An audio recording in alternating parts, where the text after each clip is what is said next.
and welcome to my channel, and welcome to this week's reading vlog. So we're getting very close to the end of October, and I have so much I need to do. I don't even know everything that's on my Phase 10 TBR. I know I'm not done with it. Right now, I'm currently in the midst of 3 books. I am in the midst of Wrath of the Triple Goddess, which I expect to finish before I go to bed because I am so invested in it. I'm on page 132, and I just want to know how this is going to wrap up. I'm loving this. I love Rick Riordan and his writing, and this is everything I needed right now and then some.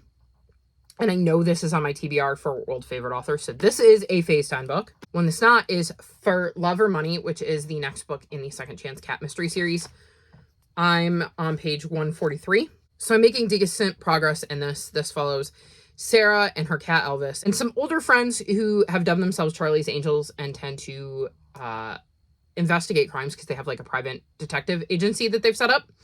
And in this one, she's with a friend and ends up coming across a body in a storm cellar and comes to find out that this is a shady businessman who stole from clients and has been presumed dead for 3 years. Like he faked his own death and now is trying to figure out who knew this guy was alive, what he was doing in her town, and how he ended up dead because everybody thought he was already dead. And then I'm like 80-ish pages in An Old Money Murder in Mayfair, and this is the 5th book in the High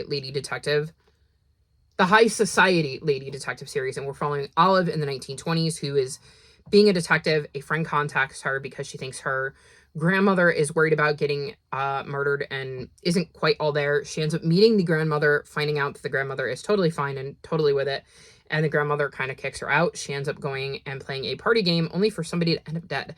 And then she's got to investigate. So I'm enjoying this one. I've definitely enjoyed this series more as it's gone on and gotten more attached to the characters. But it's still not necessarily my favorite cozy mystery series, but I am enjoying it. As for my plans for the next week, based on when our prompts dropped for Fablen, we have till the 27th. So this stack is going to be the rest of my books. I picked up For Love or Money because I was thinking it was a book that I was supposed to be reading because I'm reading this for Gemstone. Like matches your birthstone in some way, and there's a lot of purple in this cover, so I'm an amethyst. I took a path in this D&D style campaign that allowed me to read anything I wanted, so I picked up Percy Jackson. And then I'm reading a book with communication in the title, and so I'm going to be picking up Wolfsong. I'm terrified of this book, but we're going to give it a go, and hopefully I will love it. I've heard really, really good things about it, but I don't know if it's going to be for me based on some things I've heard, so we're going to see. And then I was reading this for movement on the cover or in the title, and like you can see the bills are suggesting movement, because that would be the idea. Obviously, you can't see movement on a still image, but the idea is the suggestion of movement. I'm going to be reading Spy Family Volume 7 for book a fellow guild member recommended. I'm going to be reading The Phantom Tower, which is on my Phase 10 TBR, for like stairs. What is it? Stairs, ladder, or elevator on the cover, because I actually have a book with an elevator on the cover. Who knew? I'm going to read Gustav Gloom and the People Taker for transparent thing on the cover, because like I have a whole window that's transparent, so I thought that fit perfectly. I need to read a book over 500 pages, and this is on my Phase 10 TBR, so babble it is. And then a recurring prompt is to read a book by an LGBTQ plus author, so I'm going to try to get to Don't Be a Drag. So those are my concrete reading plans. Oh, and read a book that features a library or a librarian, and I'm going to be reading Gone with a Witch.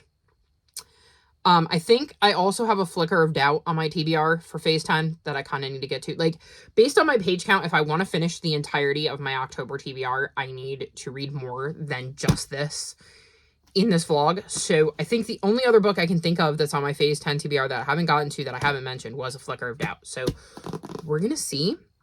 I am still mentally struggling. If you watched last week's vlog, you know, and if not, I don't want to get into it again here, but I'm coming off of a rough week, so we're going to see how this goes, and fingers crossed that it goes smoothly, because I also have 3 TBRs to film. My Phase 10 TBR, my Phase Out Your TBR, and I'm going to take part in Nonfiction November, so my Nonfiction November TBR. It looks like it's going to be an interesting time, because I have to film, edit, and upload those while also trying to balance all of this, and wish me luck. I'm gonna need it because I'm just in a very, very rough place. So yeah, we'll see how it goes, and I will check back in with you hopefully in a couple days. I don't want to make any promises because I'm playing everything by ear right now. When it comes to being on camera, I'm not going to force myself to be on camera if I don't want to be. So I will check in with you at some point, whether it is midweek or at the end of this vlog, to wrap things up and let you know how I'm doing or give you an update.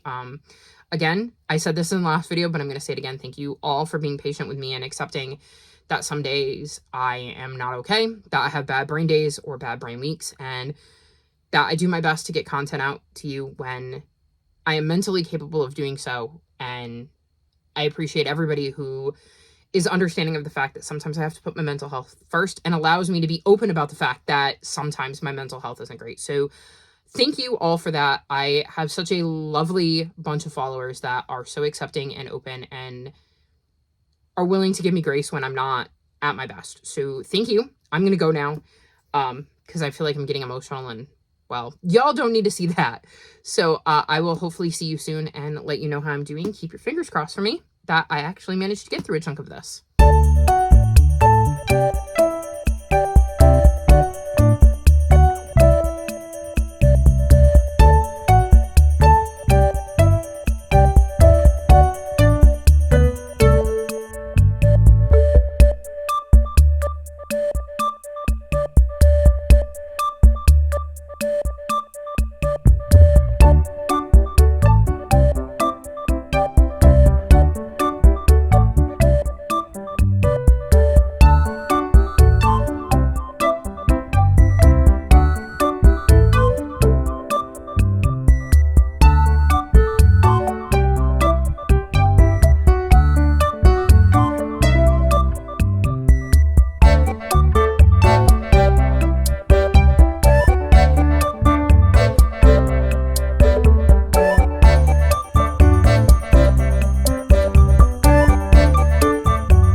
Sunday, and I thought I should check in. As you can see, we've got a little bit of a different background here because I'm getting ready to film my TBR game. So I'm doing this first because I know me. Once I'm done finishing my TBR game, I'm probably not going to want to spend a ton of time on camera. So I best get this out of the way. And I did want to check in at least once this week.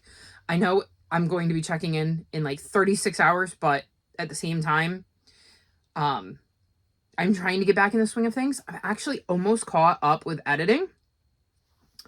I think I have like 10 minutes left of last week's vlog, so I'm in a decent spot, and I would be doing it a little bit faster if the videos were uploading faster. So we're trying, people. We're trying. Anyways, on to the books I have read this week. I read An Old Money Murder in Mayfair, and I gave this 3.75 stars. This is, I want to say, the 5th book. Yes, book 5 in the High Society Lady Detective series, and in this one we're following Olive, and it's November 1923, and she's visiting a friend named Gigi, and Gigi wants her to look in to her grandmother because she thinks her grandmother may be starting to lose it and is fearing for her life. But once there, Olive realizes that her grandmother is still sharp as a tack and has kind of swindled Gigi.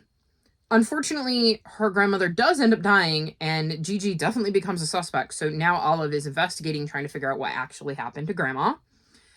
I enjoy this. Again, this isn't my favorite series, but I am enjoying it, obviously enough to continue it.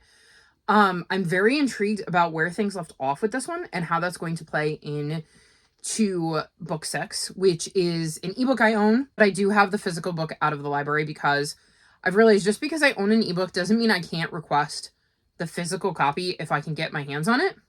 That might seem silly, but I struggle with ebooks and my eyes have been bothering me. I think because of like pollen in the air, and so I just don't want to read on a screen if I can avoid it. So I'm trying to reason that there's no reason that I can't get ebooks if they're relatively cheap or free, because like sometimes you have like stuff your Kindle Day or whatever, or have like credits.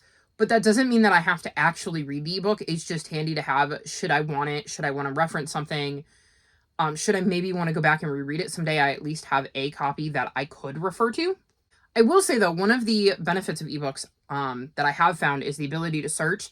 So if I'm like, there was this thing I wanted to mention, but I don't remember quite how it was worded, I could look back.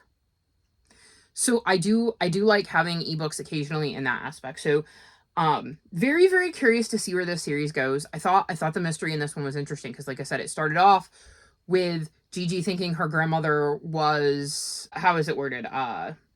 Muddled or dotty, and fearing for her life. And it turns out that she's actually, you know, quite with it, but then ends up dying anyway. So I enjoyed seeing Olive kind of put the pieces together of that. And like I said, I'm really curious about where it's going because there's an intriguing little tease at the end of this one that makes me very excited for book 6.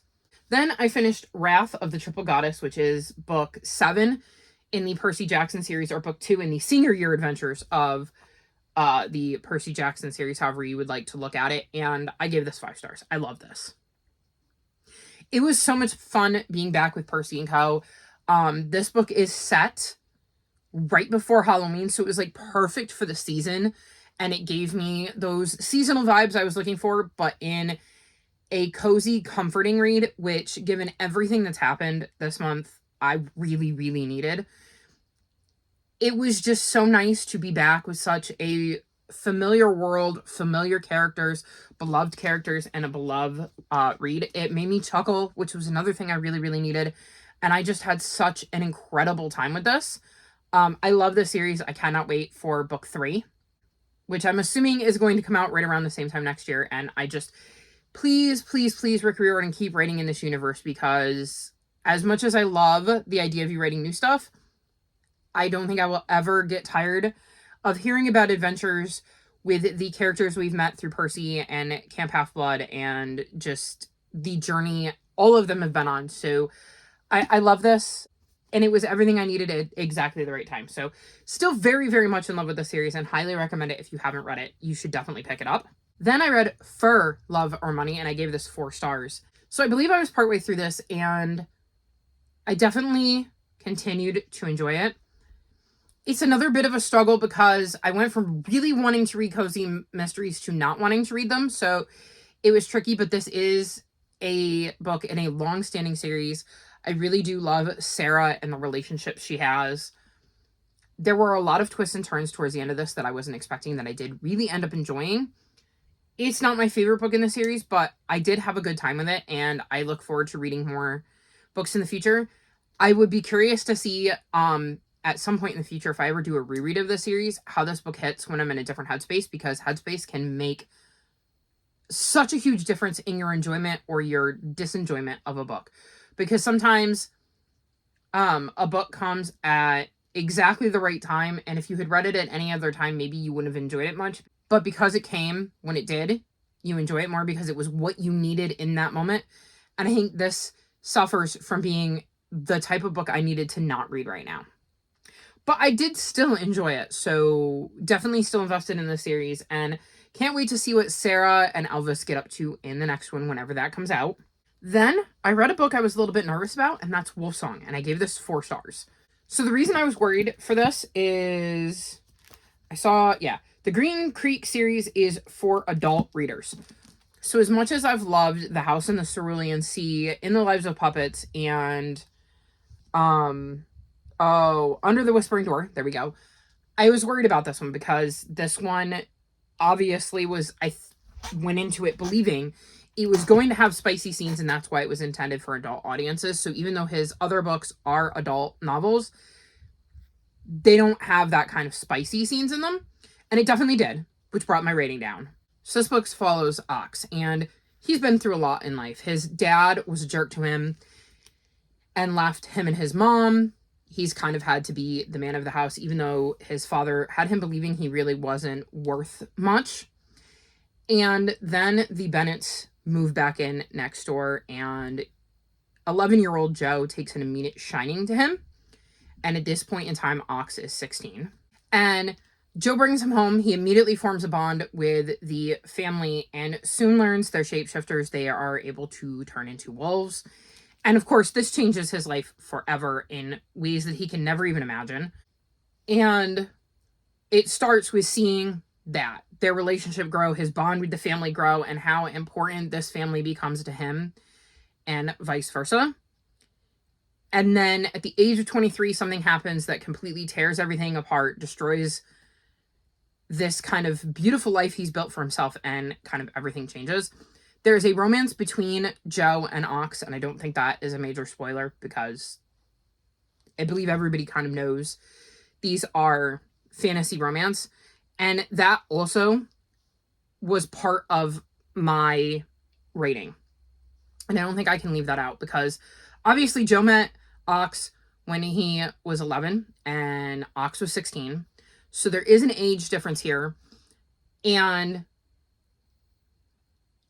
I will say, I think when it comes to age differences, it was one of the ones that I thought was handled better. Like, I don't have any issues with the way it was written. I thought it was done very well for what it was. And obviously, if we were talking about Ox and Joe at like 30 and 35, that 5 years doesn't mean as much. But it is interesting to see how that plays into this story.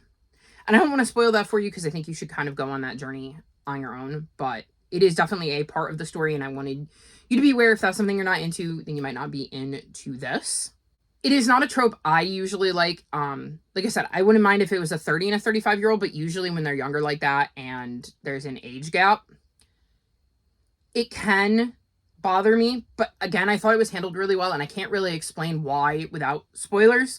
But I do think TJ Klune did a really good job taking into account their age differences and how young Joe was when they met and how their relationship grew and changed over the years. And I think that was a part of it, and I thought that was really well done. Like I said, it is spicy, but a lot less spicy than I was expecting, although the spicy parts are definitely very, very spicy. Like, when you get to those scenes, they're very explicit.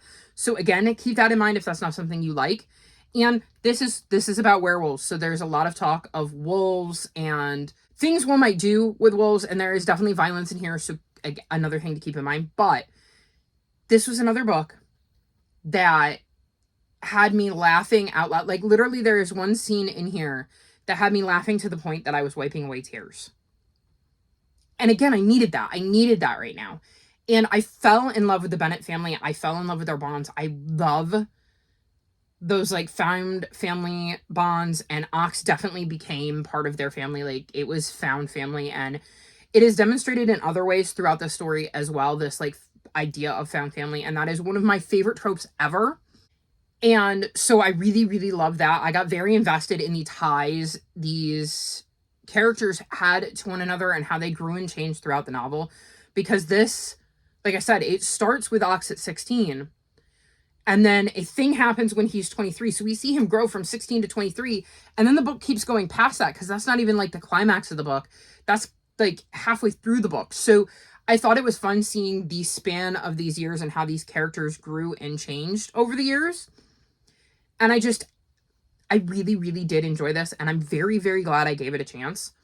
And I'm definitely 1000% continuing the series because I'm very, very excited to see how things change and continue to change for this family and these characters I've grown attached to, but also to see different stories because we're going to switch POVs and I'm very excited to see those stories play out. So absolutely love this. And well, it wasn't my favorite TJ Klune because I will never give a 5-star to a book that has spice in it because that's just not my thing. It was one I enjoyed my time with.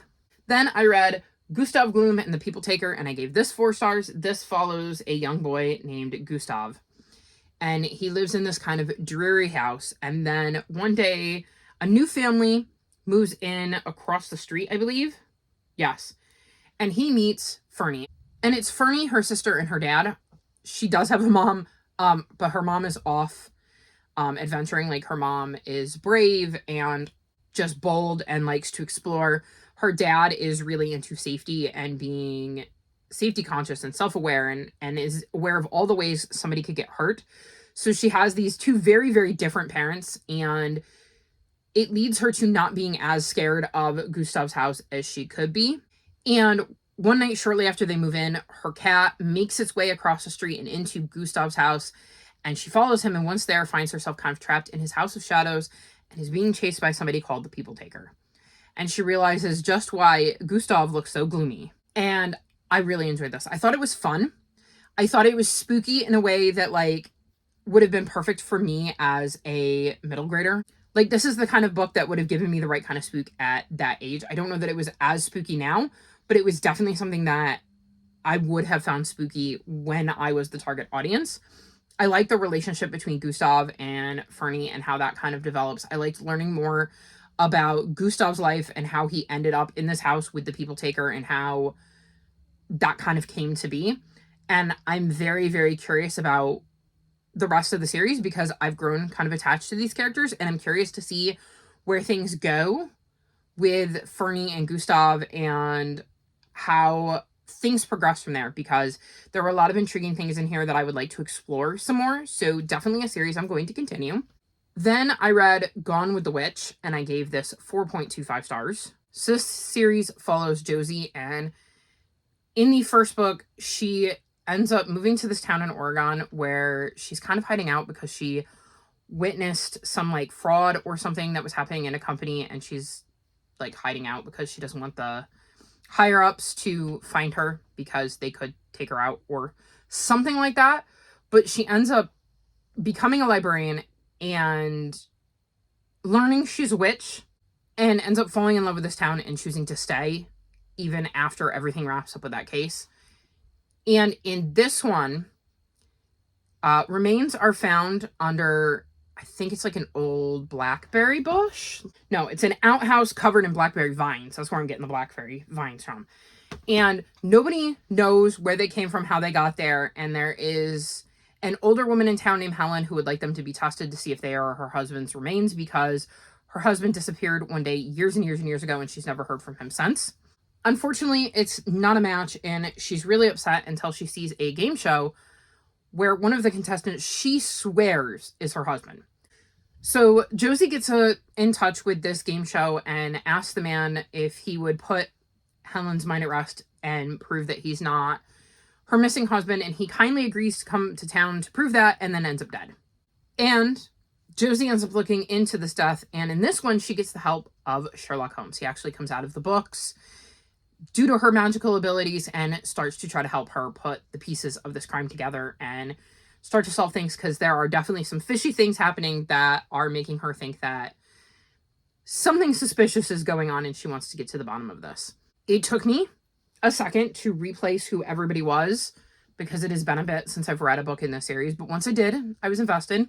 I know I say that a lot about series, but I'm in the midst of so many series that sometimes keeping track of which series is which and which characters are which can be tricky. So, definitely something I need to work on. And it's also why, again, if you've noticed something like the series, you've seen me read books in successive months because I'm trying to cement a series in my head and read it while everything is still fresh, which was a new kind of plan for me in 2024. One of which I plan to hopefully continue in 2025. Anyway, back to Gone with the Witch. I quite enjoyed this. I loved seeing Josie try to puzzle out what was going on because there were so many moving pieces. Who is this guy? Like, what about him made somebody decide to kill him? Was it something he had done while he was there? Was it because they thought that he was Helen's husband who had disappeared? If so, why did he disappear in the first place? If not, why would somebody want to kill this guy who, as far as they knew, had no ties to the town? And if it's not her husband, then maybe what happened to him? How is it tied to this body, like the remains that they found? So there were a lot of interesting moving parts. There were also a lot of fun threads going on in the background with like the characters that had nothing to do with the mystery and is more about like their personal life and kind of, you know, the threads that flow throughout Cozy Mysteries. And I thought those were interesting because she was trying to deal with those while dealing with this giant mystery she had on her hands. So I really, really enjoyed that as well. I believe the next book comes out in December and I pre-ordered it because I'm going to try to stay on top of this. Because part of the reason I didn't get to this sooner was because the library didn't have a copy. So I kind of dragged my feet about it. But I want to stay on top of that going forward. And it is a series I do really enjoy. So I have pre-ordered book 6. So hopefully I will be able to read that one while the details are all fresh and avoid some of this. Wait, what was going on? Although, again, you can only do so much with that if there's like a year between books or something. But I'm going to try my best to at least stay on top of this one because I really do enjoy the vibes of this one. And I definitely feel like some of the background stuff is going to become very intriguing in a future book in the near future. Maybe not the next one, but definitely soon there is some stuff that's going to have to happen. And I'm very curious to see how that plays out. And then the last book I finished is Spy Family Volume 7, and I gave this 3.5 stars. So the series follows a spy called Twilight who is tasked with getting close to a guy and uncovering his plans. The only problem is this guy does not go out and make public appearances. He's really hard to get close to. The one place he seems to show up is at his kid's school. And so Twilight is tasked with getting a family to infiltrate the school. And so he adopts a little girl from an orphanage named Anya, not knowing that she has the ability to read minds. He ends up meeting a woman named Yor who is also looking for a reason to have a fake husband. So she agrees to enter into this kind of sham marriage and kind of help raise Anya with Twilight, though she does not know that Twilight is a spy, and she doesn't know that Anya isn't Twilight's kid. But what Anya knows that Twilight doesn't is that Yor is an assassin, and this is part of her kind of covering for herself. So you have an assassin and a spy living in a house together, not knowing that about each other, with a mind-reading daughter who knows everything that's going on, which has led to a lot of hilarity. This one was not my favorite, however. There were definitely sections that felt like they didn't need to be here and they didn't really further the story of Twilight trying to make progress in his mission. I was warned that it would happen, so I'm not exactly surprised by that. But again, not my favorite. I've given some volumes in this series 5 stars. This one got 3.5. There was one entire, because they're referred to as missions, an entire mission that was following a character I don't like. So that also brought my rating down. But it ended in a way where I think volume 8 got the potential to be back up to that 5-star mark. So I'm still very invested in the series. I'm very invested in the mission these characters are going on and seeing how it's all going to shake out and the bonds that they're kind of growing between them despite not knowing the full truth. And I'm curious to see if the truth ever does come out, and if it does, how Yor and Twilight react to knowing the truth. So this is definitely a series I plan to continue reading. This just wasn't my favorite volume. Then I should mention that I started A Twinkle for Trouble. This is the next book in the Fairy Garden mystery series, and this follows Courtney, who has the ability to see fairies. And I haven't gotten to the point where like a body has shown up in this one, but I'm very excited about it. I like Courtney and seeing how the fairies that she can see sometimes help her solve the mysteries. It's very whimsical in that regard. And she has a fairy named Fiona who's very important to her and definitely helps out in all of her cases that she accidentally stumbles upon and gets involved in. So I'm very, very curious to see where this one goes, and it is fun to be back in this world. Although again, I wish I had the physical book. I've only got the audiobook for this one, so it is going to take a lot of effort on my part to make sure I'm dialed in and that I'm paying attention at all times, because I don't have a physical book to read along with, or even an ebook. I only have the audiobook. So fingers crossed I can keep focused, because my brain has been very all over the place. So the other book I'm in the midst of is Fablen, and I'm on page 252. I'm making really good progress in this. I would like to finish this today. I don't know how realistic this is, but if I do, I can get points for reading a book that's over 500 pages for Fablen. I just want to say that I find the audiobook narrator's voice super soothing. I really, really am enjoying that. So it's very pleasant to listen to the audiobook right now, which is, again, nice given everything that was going on. Because I definitely don't think I could read this without an audiobook. So this follows Robin. We're in 1828, and he was an orphan in Canton and was rescued by a mysterious man called Professor Lovell. He was brought back to London and trained in a bunch of different languages, and is sent to Oxford to be enrolled in their prestigious Royal Institute of Translation, also known as Babel. And this is where he's going to hopefully eventually do silverworking, which is the art of manifesting the meaning lost in translation using enchanted silver bars. Once there, though, Robin ends up learning about the Hermes Society, which is dedicated to stopping imperial expansion, and kind of gets torn between loving Oxford, loving learning about language, and looking forward to being able to silverwork, but also wanting to help the Hermes Society because he's drawn to some of their goals. And I'm feeling like this is going to be a high 3-star, but I don't think it's going to make a 4. Like I said, I definitely don't think I would be able to get through this without the audiobook. I think I need that, because there are words that I wouldn't know how to pronounce otherwise, and I think that it would slow me down, and then I would get frustrated because I know I can read faster than that, and that would make me not want to pick it up. So I'm glad I have the audiobook. Like I said, the audiobook narrator, I really like their voice, so I'm enjoying that. I've enjoyed seeing Robin learn these things. I'm enjoying his time at Oxford and the characters that he's met there and the relationships he's developing with these characters. I'm very intrigued to see where this goes, because I'm betting at some point he's going to have to make a choice between this Oxford life he has and the Hermes Society, and I don't know which side he's going to fall on. And I'm invested enough that I will 100% finish this, unless something crazy happens that just makes me decide I don't want anything to do with this book. So I'm actually kind of glad I picked it up, because I'm enjoying it, and it's another book that feels like the right kind of book at the right time for the place that my brain's at, which is really, really nice, because I went into this month not knowing what a complete mess it was going to be. So I'm enjoying this, and we'll hopefully finish this tonight, but I will definitely finish this month, and this and A Flicker of Trouble are the last 2 books I need to finish for my Phase 10 TBR, so I'm very excited to film that, because I know I'm getting a reward.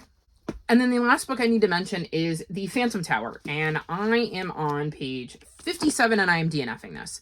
So this follows Colm, who is moving with his twin brother Mal and his mom to a new town. His father died, and his mom is trying to escape these memories.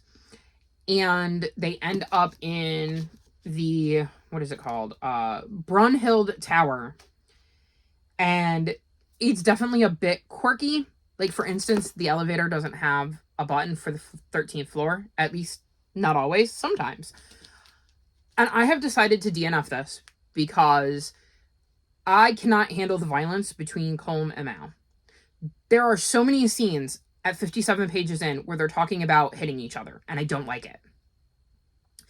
And their mom doesn't really seem to be doing anything about it, and one of the things I read in a review is that it just continues to happen.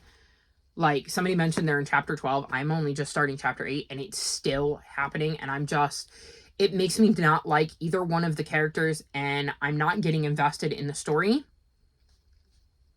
So I just don't care. It does not sound like a book that will get any more than 3 stars from me. And if the violence continues, it's not even going to get that. So I figured cut my losses, say it's not a book I care to complete, and DNF it. So that is exactly what I'm doing. So this is a book I am going to DNF, and I was hoping I was going to enjoy it because, like it says, once you move in, you can never move out. So I thought it was going to have some spooky vibes, but this just is not a book for me. So yeah, that has been my week so far. We'll see if I can finish Babel tonight. I want to continue to work on A Twinkle of Trouble. I have a ton of other books I need to get to. Whether I can actually finish them or not, who knows? I'm going to keep working on editing, and, well, I'm going to go film this too. So this has been a very long clip. Editing Chris is not going to be happy with me. I'm sure they will let you know how upset they are by how much they've had to edit. But I have read a lot, so it was going to be a long clip regardless. Anywho, I'm going to wrap this clip up, and I will check back in with you on the 28th or early on the 29th to wrap this vlog up and let you know if I finished Babel and what I thought of it.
So it is the 29th, which means I really need to wrap this vlog up. I tried to film this clip multiple times today, and stuff kept happening that prevented me from wrapping things up. The last time it was that my neighbor decided to blow leaves, and it was so loud that it almost drowned out the ability to hear me. So that was frustrating, but I did get a few more books done. First, I'm going to mention I finished Tide and Punishment. I gave this 4.25 stars. This is book 3 in the Seaside Cafe mystery series, and this follows Everly, and it's Christmas time. Her aunt is running for mayor, and unfortunately the other candidate ends up turning up dead, and her aunt becomes the main suspect, so she has to kind of investigate. I really enjoyed this. Compared to when I read Shock and Paw, the setting didn't bother me as much because we focused a lot more on the murder and a lot less on it being Christmas time. But also in the same vein, I'm past my spooky season vibes, honestly, given everything that's happened in October. So this clicked with me much more. I really, really love Everly and her relationship with her aunts and how she goes about starting to dig into this. I did not figure it out, but I did figure something out. There were a couple of pieces at the end, and I managed to grab one of them, but I didn't grab all of them. So I really enjoyed the mystery. I love the setting of Charm. I love the characters that we've had kind of introduced, and I'm just very invested in this series, and I can't wait to continue it in November. And then the other book I finished is Babel, and I can actually take my book light off of this, and I'm giving this 3 stars. So I was about halfway through this when I checked in on Sunday, and I was enjoying it, but then I spent the rest of Sunday listening to this because I was trying to finish it in time to use it for Fablen, and I did not, but I did not end up enjoying it quite as much as I had hoped. It started to drag a lot for me. And I just became less invested in the characters, in the story, and what was going on. There was a twist that happened later in the book that I was not a fan of, and I did not enjoy how everything played out after that twist. So it was all right. There were things I did like about it. I like the idea of using words to create kind of magic. I did like getting to see Robin's journey at Oxford. So there were parts I liked and parts I didn't. I don't know. It is definitely a book I could have seen myself DNFing if I wasn't reading it for a prompt, or easily setting down and walking away from and then choosing to DNF it and not pick it back up. So it was a fine book. I'm happy to be able to say I've read it and I have an opinion on it, but it wasn't my favorite, and it doesn't really make me want to pick up more of this author's work, even though I know she's written quite the eclectic group of books. It just isn't giving me that I need to read more by them. So it was fine. I'm done with it, and I can move on to something else. I did not make any more progress in the Fairy Garden mystery series. I was reading A Twinkle of Trouble, mainly because yesterday, I don't know if you can tell, I redid my hair. So I spent a good chunk of time at the hairdressers getting this done.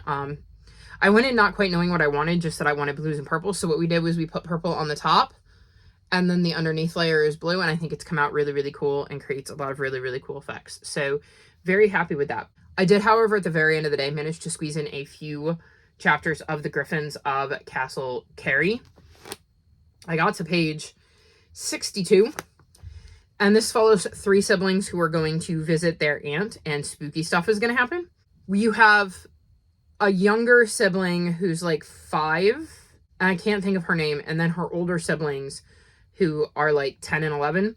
And like I said, there's going to be some spooky things happening, and I'm very intrigued. It wasn't one I wanted to read after bed, so it's one I hope to finish maybe today. We'll see.